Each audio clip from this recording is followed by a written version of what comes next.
The US has once again warned China to support the Russian offensive in Ukraine. A senior US official has warned China against providing support to the war waged by Russian President Vladimir Putin in Ukraine. He said that the sanctions against Moscow are a warning to Beijing that the US can also impose on it.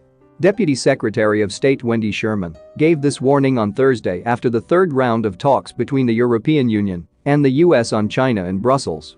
He said that less than 3 weeks after Putin started the war against Ukraine, Russia and Chinese President Xi Jinping had announced that there would be no talk of any cooperation between the People's Republic of China, PRC, and Russia, and China won't interfere with it. But China has shown support for Russia several times since then. He said that China has repeatedly falsely equated this offensive war of Russia and self-defense actions of Ukraine, which is outright wrong. When asked what would America do if China provides material aid to Russia, US Deputy Secretary of State Wendy Sherman replied that we all know what we have done with sanctions, export controls on Russia. So this is a warning to China because all these sanctions can be imposed on it also if it provides arms aid to Russia. He said Beijing should learn the right lessons from Russia's war, including that it cannot isolate the US from its allies. At the same time, he said that the US was trying to avoid dramatic tension with China.